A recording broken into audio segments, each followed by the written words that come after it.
Estamos ao vivo. Boa tarde aos nossos ouvintes e internautas. Estamos hoje aqui, dia 21 de junho, às 13 horas, já da tarde, né, para receber a Marina, do MST. Agora, MST passa até ser um nome, né, Marina? Você é a Marina do MST. Boa tarde, é um prazer tê-la aqui conosco, viu, Marina? No Ecotaba. E hoje nós estamos realizando a última entrevista antes da Conferência do Meio Ambiente, que vai ser agora realizada no sábado, dia 25, agora, dessa semana mesmo, em Niterói, no Teatro Oscar Niemeyer. E o Jorge, coordenador da Clemarge, está aqui hoje conosco, né, para falar da importância da discussão na Clemarge da agricultura e reiterar o convite feito a você, viu, Marina? Então, vamos começar com ele, e vai ter 3 minutos, porque o programa, eu já falei que é VaptVupt. Então, olha, Jorge, você tem 3 minutos para falar com a Marina e, enfim, dizer o que você quer.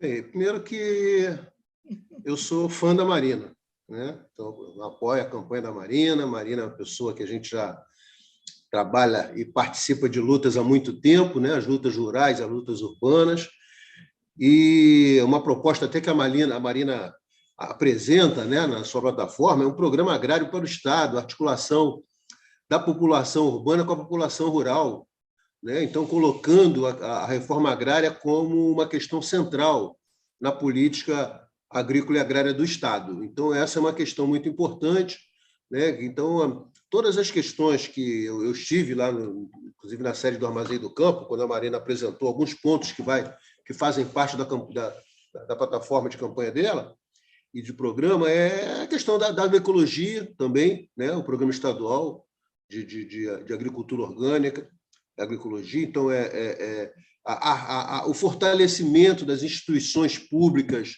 de apoio aos agricultores, né, muito importante nesse momento.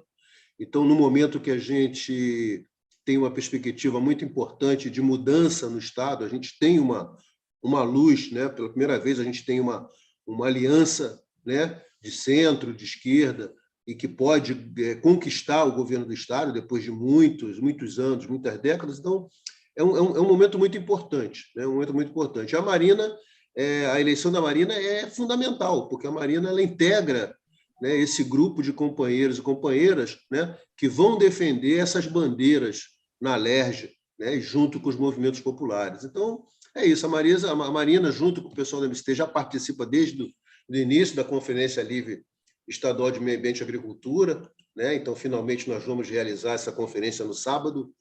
E eu estou até falando com os companheiros, a gente fez uma reunião com relação à carta, né? Colocando pontos importantes na carta dessas questões, e com uma articulação, né? Com presença de lideranças bastante qualificadas. Tá? E a Marina se insere nesse rol de lideranças, né? E que é uma liderança que nós fazemos questão de elegê-la, né? E estamos muito confiantes de elegê-la como deputada. Será muito bom, né, para o movimento social, né, o movimento popular do Estado do Rio de Janeiro. Muito bem. Marina, voltando aqui, olha, a sua história, acho que daria um filme, né? Eu gostaria, se for possível, que você falasse das suas lutas e vitórias a partir da sua infância, mas se detendo principalmente no MST, onde a sua liderança é inconteste. Você consegue falar isso tudo em uns 50 minutos, tá bom? Quantos? Em 20? Não, 8 minutos, porque tem muita coisa aqui, ó. Você, olha, quem está com pressa não sou eu, ficaria com você aqui a tarde inteirinha, viu? Com certeza. Olá, Helena. Oi, Jorge e companheiros e companheiras que estão nos acompanhando aqui ou assistindo, né, depois dessa entrevista aqui no canal da Taba. É uma alegria, um prazer a gente estar aqui dialogando, compartilhando um pouco tanto da nossa história, mas sobretudo isso que o Jorge estava falando, né? Eu acho que o momento é importante para a gente. Aqui no estado do Rio de Janeiro nós estamos vivendo uma situação, o Brasil está vivendo uma situação tão complicada, mas aqui no estado do Rio ainda pior, né? E eu acho que nós estamos vivendo um momento que é possível da gente sonhar junto outra vez, né? Então, acho que isso que é bastante importante e por isso essa unidade, eu acho, né? Sobretudo que o Jorge estava falando, de um momento da gente unir nossas forças do campo e da cidade para a gente enfrentar nossos inimigos que são super comuns, né? E nesse sentido é que a gente está se colocando aí à disposição, né, a partir de uma indicação, fruto, eu acho, né, Helena, desse processo também que a gente veio construindo junto. Digo que eu sou fruto do MST, mas eu sou também parteira do MST, né, porque eu estou no movimento desde os meus 14 anos, né, venho de uma família de camponeses e boia fria, e da luta pela terra, né? Assim, meus pais são de Minas Gerais, de Barbacena, e foram migrando aí, né? Fruto também do êxodo rural, desse processo que é muito do Brasil, né? De tanto a favelização que houve nos grandes centros urbanos, principalmente, fruto do êxodo rural, é fruto também da libertação total, entre aspas, né, dos escravos, porque houve uma libertação, mas não social, econômica, não plena, na verdade, né, dos trabalhadores do campo. Então, essa liberdade foi ir para as cidades, para os grandes centros, e também tiveram que se aglomerar, né? Se juntar no sentido tanto da sobrevivência, mas também de ir buscando formas alternativas, de fato, de disputar com o capital as mínimas condições de sobrevivência. Então, minha família também é um pouco fruto disso, eu também, né? Então, sou fruto disso e desde a minha infância nós éramos organizados, né, a partir das comunidades eclesiais de base, da Igreja Católica, então sempre tivemos um trabalho social organizativo muito próximo, né, a esse conjunto aí.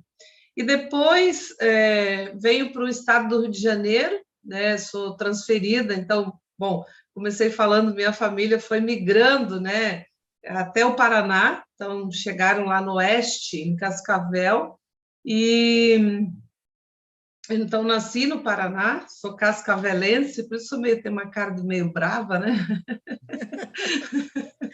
Cobra Cascavel, hein, Marina? Exatamente. Então, em 96, né, aí meados da década de 90, o MST entra numa necessidade também de expansão a nível nacional e de fortalecimento em alguns lugares, em alguns estados, algumas regiões do país. Então, nessa veio transferida, né, do MST do Paraná já, meados da década de 90, e vou morar em Campos dos Goytacazes, onde a gente inicia, junto com a companheirada, né, esse processo da organização da luta pela terra aqui. Então, hoje nós temos 24 áreas conquistadas aqui no estado do Rio de Janeiro.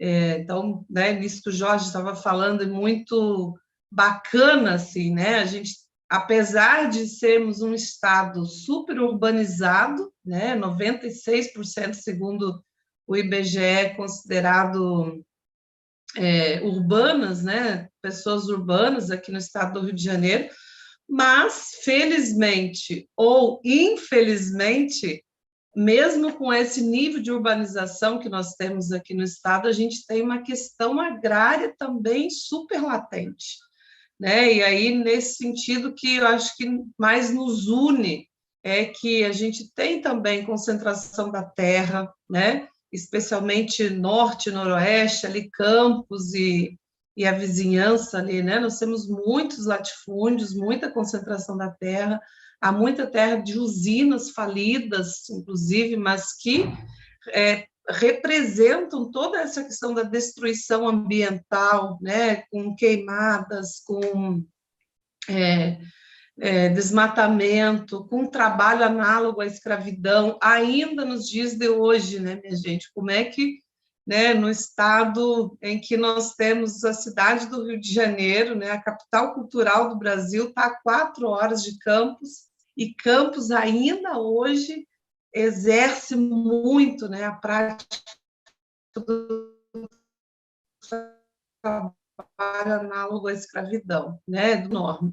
E acho que isso também, como a nível nacional, digamos, responsável também por esse aumento, né, da fome. Vocês viram que no Brasil, no último período, nos últimos 2 anos, mais de 30 milhões de pessoas ascenderam ao mapa da fome no país.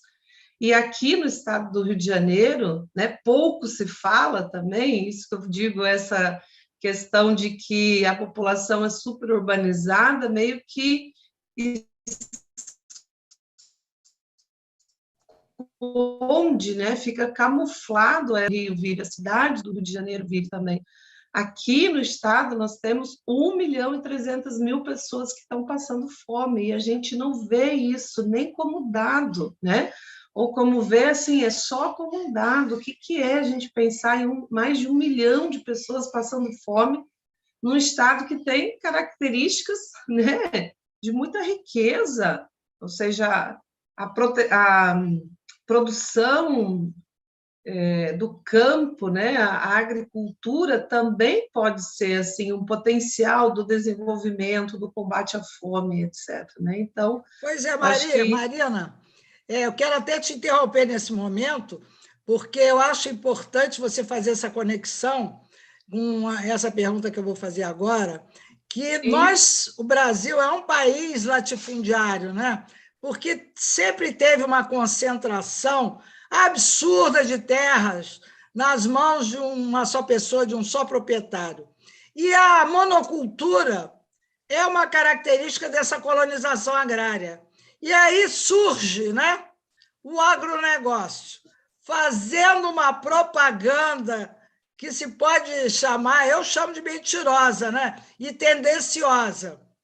Agora, eu queria que você enumerasse as mazelas provocadas pelo agronegócio e, na contramão, como o MST faz esse enfrentamento de um inimigo que poderia ser considerado muito perigoso e poderoso, né?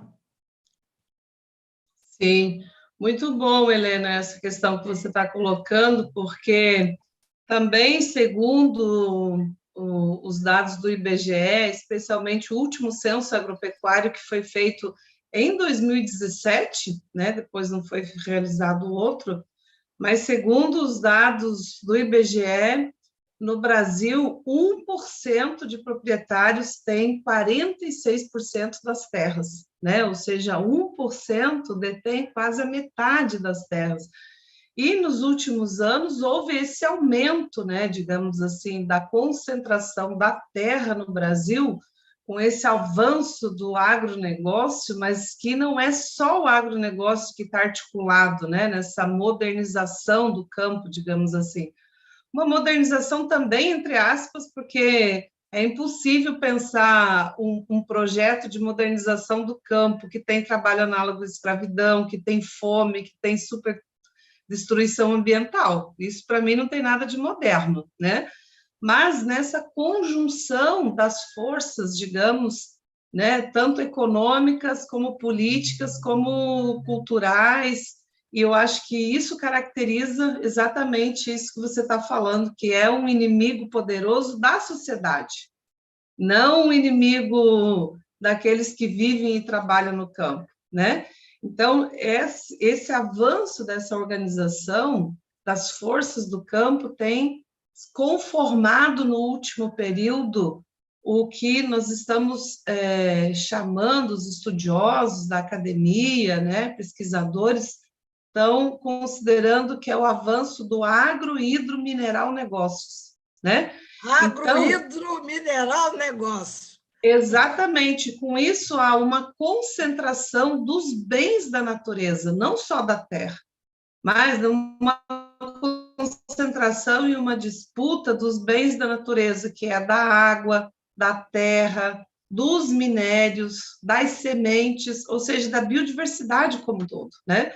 E com essas crises que o sistema capitalista está vivendo nesses últimos anos, nesse último período, os bens da natureza têm sido o maior atrativo das grandes empresas nacionais, transnacionais, principalmente das grandes corporações alimentares, da disputa desses bens. Então, se você pegar aqui na América do Sul, né, com muitas características que nós temos aqui, de que nós temos muitos bens da natureza, e o Brasil está inserido nisso. A Amazônia, né, a região aqui da Amazônia, que pega alguns países aqui da nossa região, tem sido o local no mundo em que essas empresas têm vindo mais com essa disputa, digamos assim, em torno dos bens da natureza, que é para além da terra. E nisso tem trazido algumas consequências que nós avaliamos drásticas para o conjunto das pessoas e para a natureza. Por isso eu digo que essas questões não devem ser preocupações só de quem vive e trabalha no campo, que é a minoria da população, né? Mas isso tem que ser, de fato, uma preocupação do conjunto da sociedade. Bom, primeiro, essa questão da concentração, né? Como exemplo da terra, né, que 1% concentra 46%, então, e há esse aumento da concentração não só em torno da terra, mas dos bens da natureza. Segundo, um aumento do desmatamento, né? Assim, total. A gente tem a Amazônia como exemplo, mas não é só na Amazônia, né? O que foi feito com o Cerrado, com a própria Mata Atlântica, ou seja, né, de acordo com cada bioma nas regiões do Brasil, né, isso tem sido generalizado.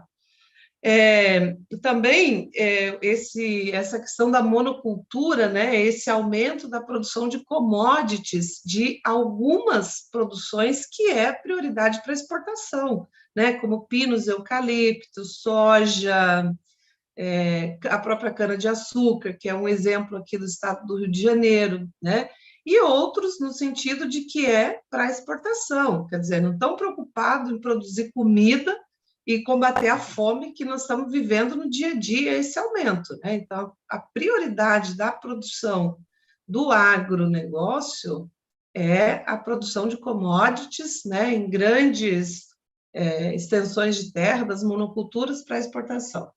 Outra consequência é a disputa das terras e os conflitos agrários, ou seja, disputa com as terras indígenas, né, com as terras dos quilombolas, com as terras dos próprios assentamentos, que são frutos, né, da luta dos trabalhadores organizados nos últimos anos, desde a redemocratização do país.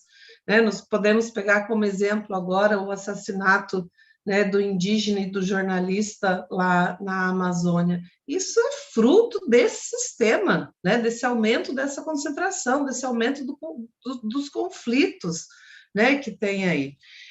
E junto com isso, eu diria ainda, como consequência, nesses últimos anos, em especial, né, uma forte diminuição das políticas públicas, tanto de fortalecimento da própria reforma agrária, né, mas também de uma diminuição das políticas da agricultura familiar, né, que aqui fazendo o contraponto é justamente o contrário, que tem um projeto justamente o contrário do agro, do hidromineral negócios, né? O nosso projeto é uma antítese disso, né? Nosso projeto, digamos, da pequena agricultura, dos assentados da reforma agrária, dos indígenas, dos quilombolas, ou seja, de toda a população que vive e trabalha no campo, né, também segundo os dados do IBGE de 2017, esses sim produzem 70% da comida, 70% da alimentação que vai na mesa da população, né? Então, diferente. E esse projeto também na agricultura familiar e que tem essa preocupação, né, da defesa ambiental, do combate à fome, ou seja, aqui sim é um projeto agrícola, agrário e ambiental de defesa da vida, né? Então, por isso falamos, é um projeto diferente, é uma antítese, né? Então, nós podemos dizer que nós temos 2 projetos de desenvolvimento no campo brasileiro que tem a ver com o conjunto da sociedade, né? Com o conjunto das pessoas e com o conjunto da natureza também.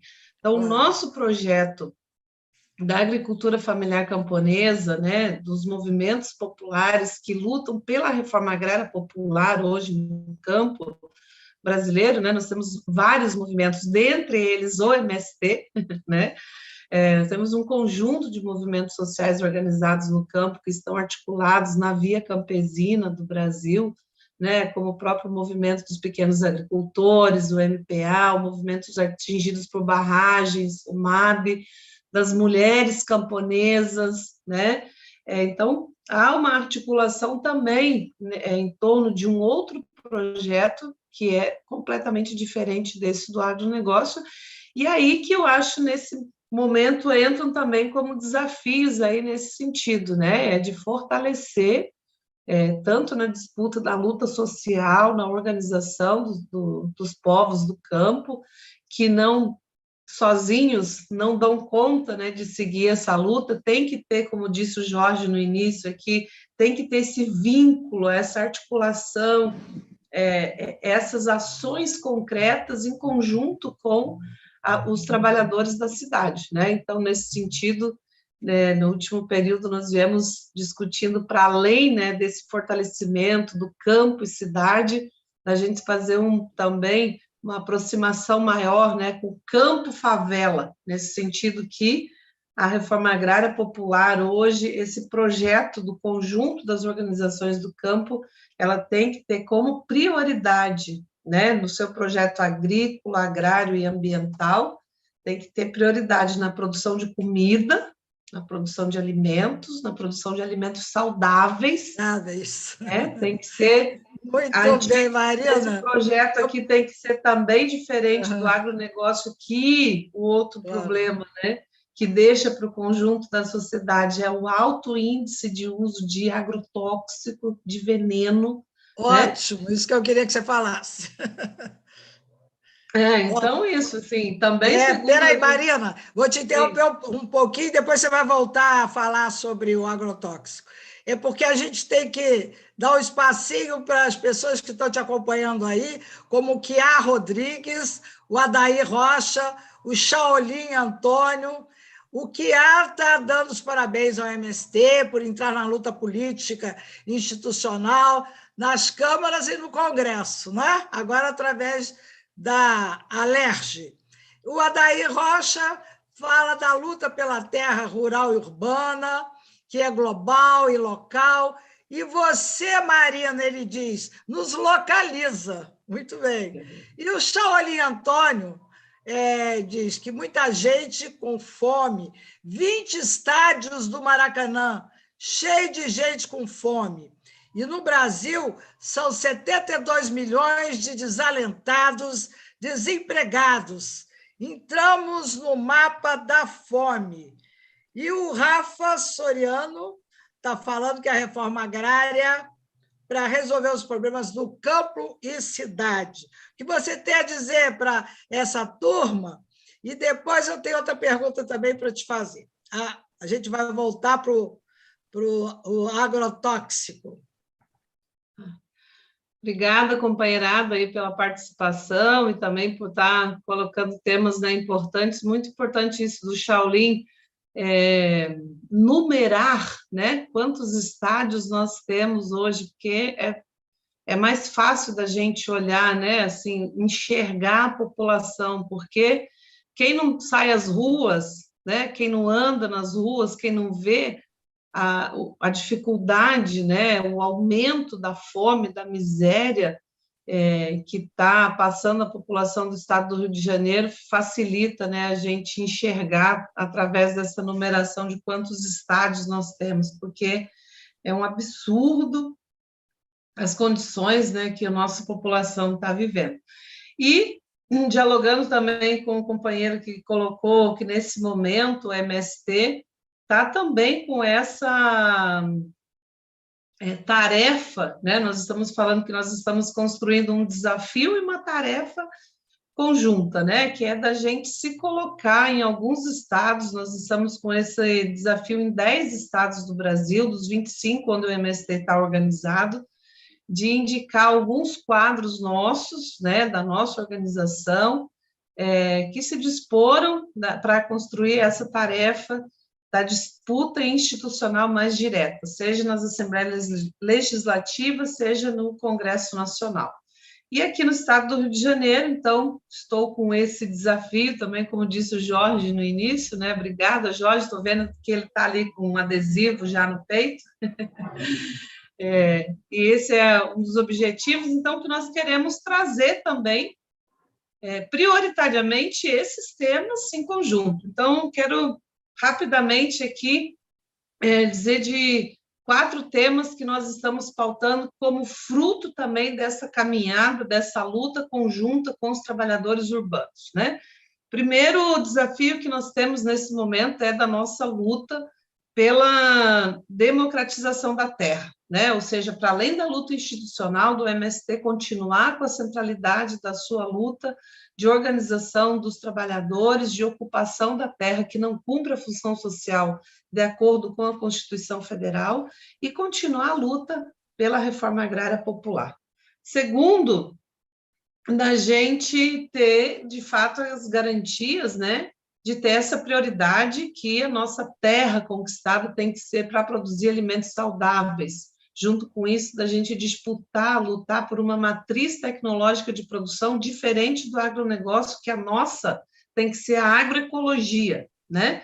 Então, isso também não pode ser uma luta só de quem está no movimento social lá no campo, tem que ser do conjunto, né? Então, também da essência, né? Onde estão os trabalhadores passando fome na cidade. Terceiro, da gente fazer essa luta agora, especialmente na defesa da democracia, né? Tanto a nível nacional, especialmente aqui no estado, que não conseguimos nas ruas, né? Precisamos derrotar o Bolsonaro nas urnas e eleger o presidente Lula, elegeu Marcelo Freixo aqui no estado do Rio de Janeiro, e junto com isso eleger uma bancada de parlamentares a nível estadual e federal que tenham realmente compromissos com as lutas, né, dos povos, com as bandeiras de lutas democráticas do nosso povo do campo e da cidade. Junto com isso também a defesa dos direitos, né? Então, colocar no centro da nossa disputa, da luta concreta e da disputa institucional, né, que nós queremos enfrentar isso também, né, a luta por moradia, pela educação, pela saúde, e junto com isso o fortalecimento do SUS, né, que é muito importante para a democracia desse país também, a questão da cultura e memória, né, para o nosso povo do campo e da cidade. E o trabalho, ou seja, não tem como nos dias de hoje a gente não considerar as questões, todas as transformações, né, que o mundo do trabalho está vivendo. E, por último, junto com isso, eu diria a importância desse momento, que também, como um processo de fortalecer a democracia, é da gente garantir um fortalecimento da participação das mulheres na política, não só na política institucional, mas desde o comando das suas organizações, né, seja das associações de moradores, da favela, do campo, dos assentamentos, né, seja do comando nos comitês populares de luta, que é outra forma, digamos assim, que nós achamos que nós precisamos organizar nesse momento, tanto no sentido de resistir, de defender a democracia institucional que está aí, mas junto com isso também irmos dando passos, né, concretos de como a população pode ter formas reais de participação na democracia na atualidade, né? Propondo, participando, dando sugestões, falando dos seus problemas, enfim. Ô, Marina, você já se antecipou algumas das minhas perguntas e até também da Elza, do Mário, a mulher viúva agora do Mário Augusto Jacobinski. Mas Ô, olha Elza, só. um abraço, querida. Pois é, então eu tenho que ler o que a Elza enviou. Embora a luta pela reforma agrária seja talvez primordial em seu futuro mandato, como você poderá abraçar outras reivindicações da sociedade fluminense? Ela está dizendo exatamente o que você acabou de dizer, mas eu tenho que repetir. Como a educação pública de qualidade, a saúde pública de qualidade, tão importante para a população desse Estado. Agora, o que eu gostaria, viu, Marina? Duas coisas, duas perguntas, que você não vai sair daqui antes de me responder, hein? Sim. Então, uma é que eu queria saber se você está sabendo que daqui a quinta-feira, hoje é terça, né? Depois de amanhã, vai ser votado um projeto de lei na LERJ, a Lei 4728. Eu não sei se você está por dentro, que vai destinar uma verba do FECAM, que é um fundo estadual de conservação ambiental e desenvolvimento urbano, uma verba de 2,5% desse fundo, mas que pode implementar uma política estadual de agroecologia e de produção orgânica, como exatamente faz parte desse teu projeto. Você está sabendo dessa lei que está para ser votada depois de amanhã? Sim, sim, nós estamos acompanhando isso, porque o MST também faz parte da Articulação Estadual de Agroecologia, né, que é uma articulação muitíssimo importante, né, tanto para a questão da educação, da reeducação, da capacitação, né, tanto com os termos, né, da questão da agroecologia, no conjunto da sociedade, nas universidades, nas escolas, mas especialmente com o nosso povo, né, porque as instituições públicas que estão aí, elas também têm que ser um espaço de disputa nosso nesse sentido, porque quem operacionaliza lá na ponta as políticas para a agricultura não conhecem a nossa proposta de agroecologia. Então, a ARGE, né, Articulação Estadual de Agroecologia, da qual o MST, nós também, eu também faço parte, nós temos acompanhado e é muito importante esse projeto de lei ser aprovado, né, na próxima quinta-feira, o projeto 4728, e junto com isso, Helena, e também dialogando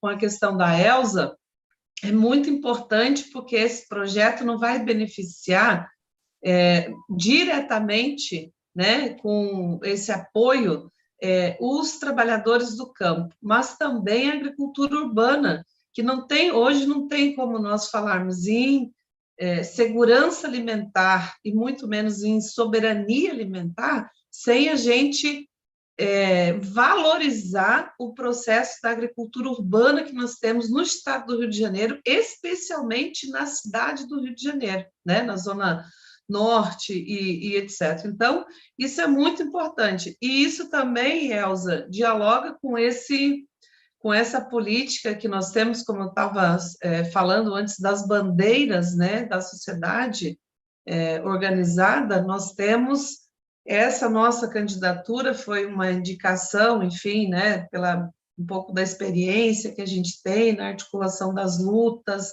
na organização coletiva, né, dos processos, mas ela é uma indicação dos movimentos sociais organizados. Então, nós temos, digamos, um diálogo concreto, né? Que não é que a gente está buscando agora porque estamos numa candidatura a deputado estadual. Essa candidatura é fruto dessas consequência, lutas, né? Exatamente, dos movimentos organizados por educação, né? Pela saúde, especialmente do fortalecimento do SUS, né? Da luta por moradia, né? Das questões da cultura, tanto da cultura nossa, mas, né, do fortalecimento da cultura popular, né, que nós temos nas comunidades do interior, do campo, mas especialmente da cidade, das favelas, etc. Então, eu acho que isso só fortalece, digamos assim, todo esse espírito que nós temos, né, que queremos continuar organizando para muito além do processo eleitoral, né, mas também disputando, claro, nesse momento uma cadeira, digamos assim, na Assembleia Legislativa. E quando nós falamos dessa importância, né, que nós estamos nessa disputa eleitoral agora institucional, nós estamos já assim no momento feliz, digamos, da gente estar colhendo também esses frutos, né? E estamos vendo assim que há uma possibilidade, há uma fortaleza aí, né, nesse sentido da gente eleger de fato a primeira mulher sem terra para a Assembleia Legislativa do Estado do Rio de Janeiro, mas para nós não é eleger, né, a Marina do MST, é eleger esse projeto que nós defendemos, esse projeto que nós queremos, que ele faz parte da nossa luta concreta, não só do campo, também da cidade, né? Talvez prioritariamente passa pela cidade, pelos trabalhadores que estão vivendo, né, nos grandes e médios centros urbanos, nas periferias, nas favelas, nas comunidades urbanas, né? Professores, estudantes, etc. Mas é também a construção, então, da gente seguir à frente, digamos, na disputa de uma antítese, de um projeto diferente do sistema, do agronegócio que está colocado aí para a sociedade, principalmente na produção de alimentos e no combate à fome. Esse tem que ser, para nós, né, um ponto principal, que é o viés aí, que é a veia da nossa luta, do conjunto das sociedades, mas que nós podemos cada vez mais, né, juntos e fortes, ir superando esse desafio. Ô Marina, a PEAPO, que é a Política Estadual de Agroecologia e a Produção Orgânica, eu fui fazer uma pesquisazinha sobre ela, né? Então, vi que, não sei se começou, mas que ganhou muita força em Santa Catarina, né? Através de um projeto apresentado por um deputado estadual, César Valduga, e agora eles têm uma produção de orgânica que está cada dia maior, já com mais de 2.400 famílias e em mais de 140 e tantos municípios. Essa proporção de Santa Catarina e do Rio de Janeiro, é isso que eu queria saber. Ainda, como é que é? Ainda não consegue, né? O Rio de Janeiro não consegue. Como é que é? Ou vai tentar, ou vai conseguir? Acho que esse exemplo que você coloca é importante, Helena, para a gente ver assim, nós já temos experiências na questão da agricultura orgânica e agroecológica que elas são muito importantes para a gente dizer isso é possível. É possível porque nós já experimentamos na teoria, na prática, nós já sabemos como fazer. Então, não venham agora os setores do agronegócio, os deputados parlamentares, os defensores do agronegócio, dizer que nós precisamos aumentar a produtividade com veneno, com transgênicos no campo para combater a fome, porque nós já sabemos que isso não é verdade.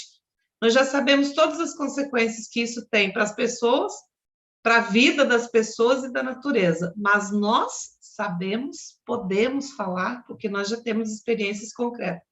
E outro exemplo que eu queria dar sobre isso é que hoje o MST é reconhecido como o maior movimento, como o movimento que tem a maior produção de arroz orgânico da América Latina. Poxa. Nós sabemos fazer, nós temos a experiência, nós já descobrimos que é possível, mas nós temos que olhar para a agroecologia numa política de escala, nós temos que sair da experiência local, né? A experiência local ela é muito importante, porque claro, como o exemplo que você deu, o exemplo do arroz orgânico, nós sabemos que é possível, mas nós temos que sair do, né? Vamos fazer aqui uma experiência de produção agroecológica. É claro que nós temos que continuar fazendo as experiências, todas as mas nós precisamos tratar a agroecologia como uma política de Estado, como uma política de escala, porque é possível, sim, produzir com orgânico e com agroecologia para alimentar o Brasil, para alimentar os pobres das periferias, para combater a fome com comida de qualidade, né? E é isso, principalmente, que nós queremos seguir avançando, seguir nesse rumo da experiência que nós já sabemos que dá certo. Agora, olha só, Marina, o que é o Rodrigues, que ele diz que mora em Laranjeiras e que lá tem um mercado público que está fechado há anos. Eu conheço aquele mercado.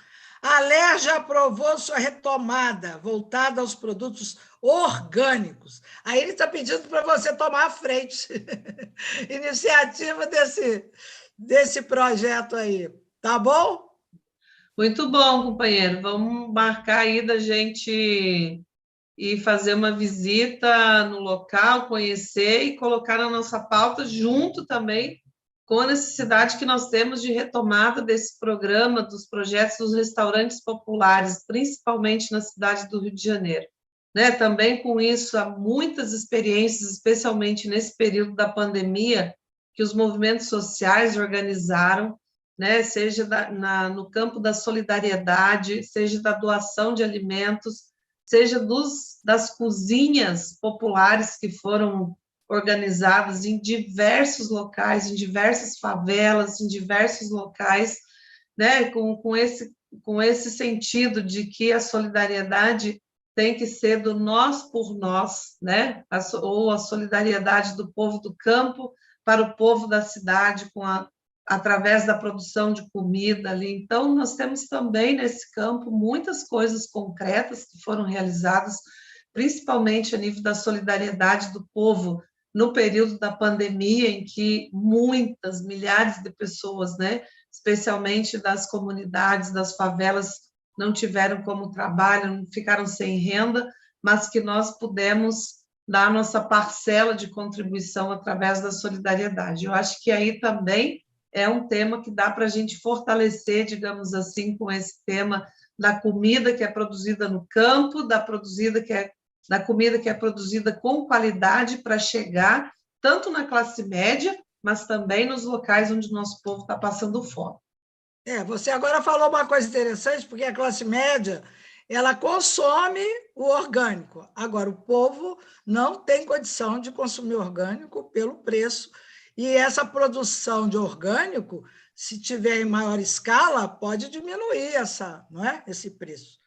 Agora, Marina, eu tenho ainda duas questões importantes, e até voltando àquele questionamento não, mas ela pontuou, a Elza pontuou a questão de você, como deputado estadual, evidentemente, poder ter como foco principal essas questões do meio ambiente, mas que existiriam outras questões também relevantes. E eu acho que outras questões muitíssimo relevantes são abandonadas, e principalmente nos programas dos candidatos à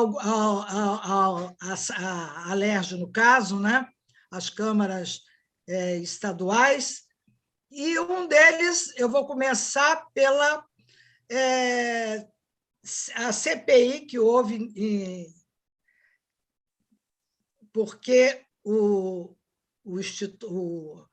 a questão dos aposentados e dos funcionários do Estado começaram a surgir inúmeros problemas e o Estado foi quase à falência, porque foi criado nos Estados Unidos a Rio Oil Finance Trust.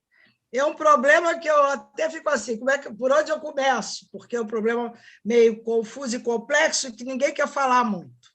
Você já ouviu falar nessa empresa em Delaware e que tem a ver com essa falência do Rio Previdência?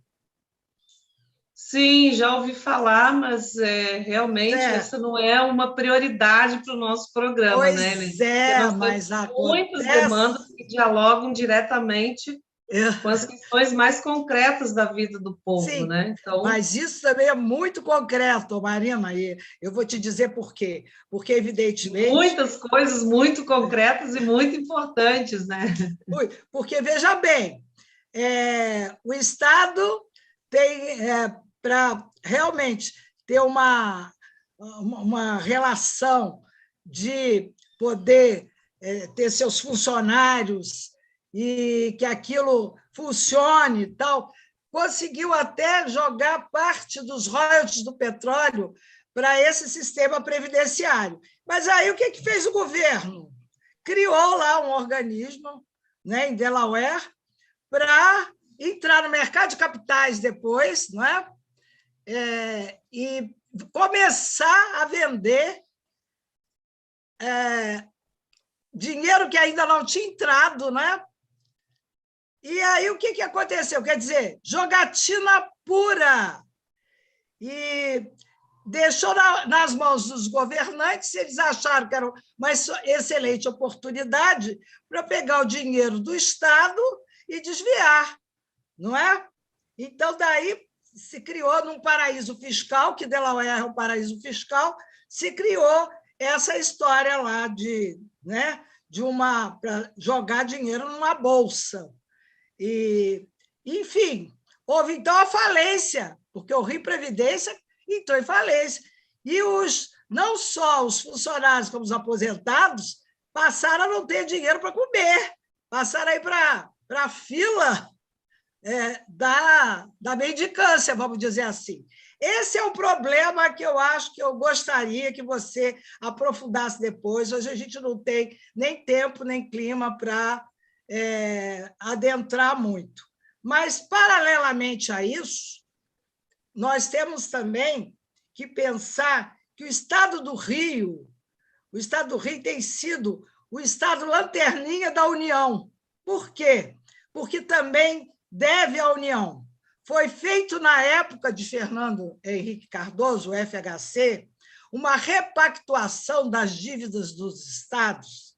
E aí, o Estado do Rio, colocando a questão do Estado do Rio, houve uma repactuação e o Estado não devia uma grande fortuna, mas, para começar a pagar esse dinheiro, o que houve? A privatização até do sistema bancário, o Banerj foi privatizado. Enfim, essa história, o Estado pagou as suas dívidas e continua devendo muito mais.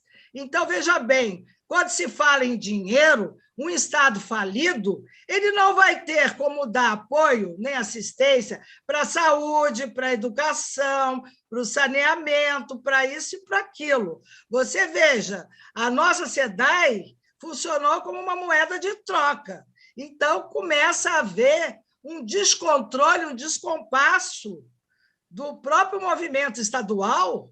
E aí o Estado começa, sabe? O primeiro Estado que fez repactuação de dívida foi o Estado do Rio, porque a União achava que era o Estado mais devedor.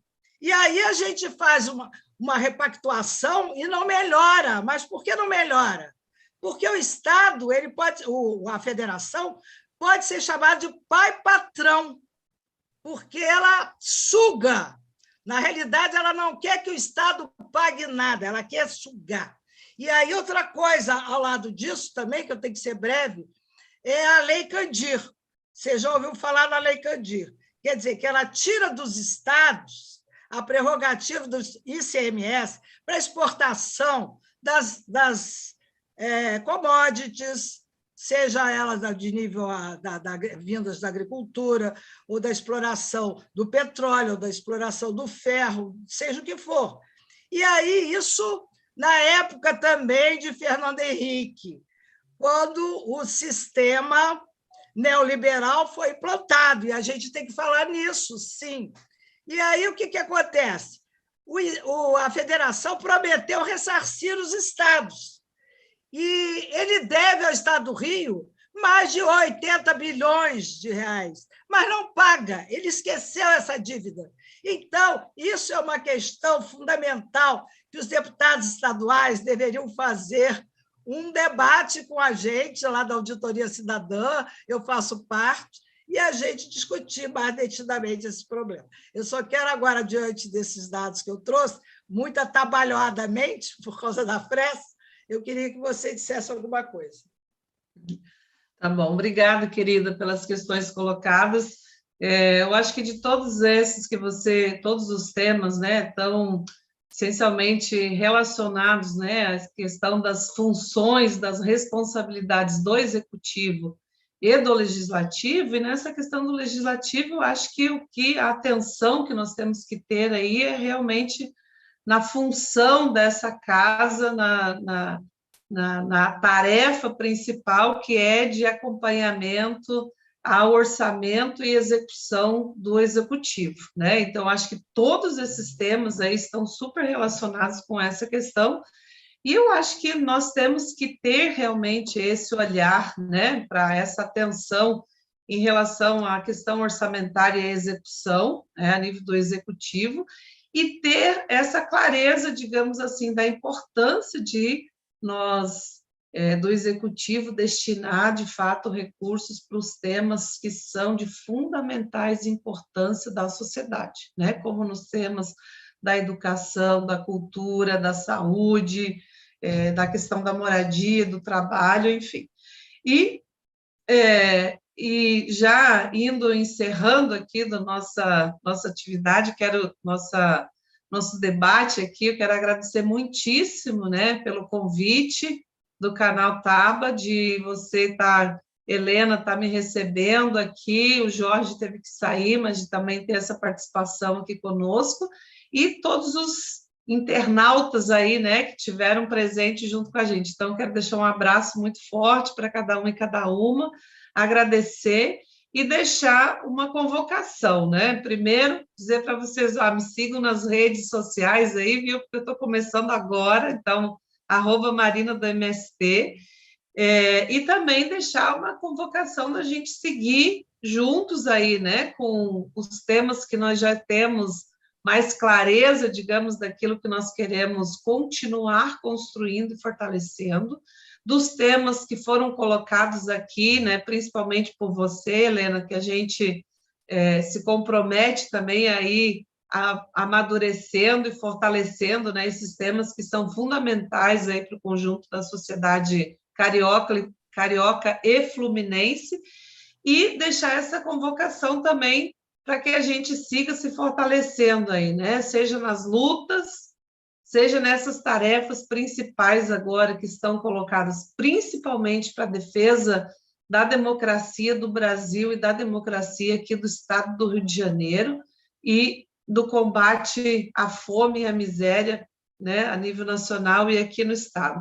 Que a gente possa, junto com isso, recuperar, né, a possibilidade de sonhar, de esperançar junto e da gente construir, de fato, um estado do Rio de Janeiro e um Brasil feliz de novo, com um pouco de alegria, um pouquinho de alegria todos os dias para os trabalhadores e para as trabalhadoras do campo e da cidade, para o conjunto dos membros da nossa família, viu? Então, um abraço muito grande e muitíssimo obrigado por a gente ter passado esse pequeno, mas importante momento juntos.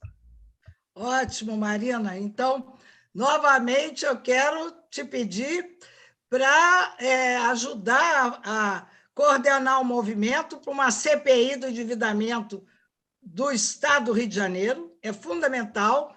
E quero agradecer a tua presença e essa oportunidade da gente estar com um candidato a nível estadual antes de começar a sua lide aí nas bancadas aí da vida, mas já fazendo prometendo, né? Não é só prometendo, mas a gente percebendo que a pessoa quer realmente atuar no sentido de beneficiar não só a sociedade, como o país e as pessoas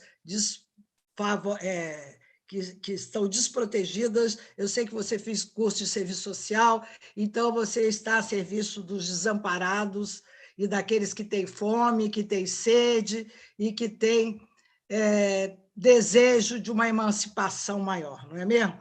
Então, agradeço muito a presença da Marina e peço aos participantes para se inscreverem no nosso canal. É a única propaganda que eu faço. Helena, Obrigada.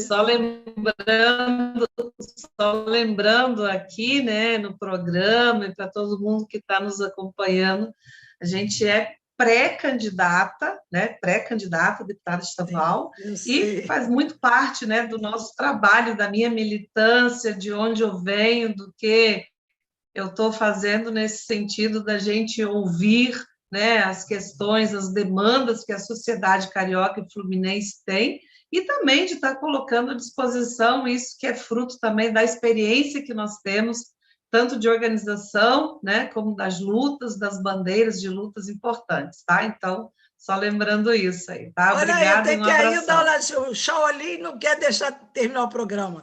Ele diz, segundo o economista Mauro Osório, da UERJ, o Estado do Rio é o segundo estado que mais arrecada, é o mais endividado e o que mais arrecada, olha só.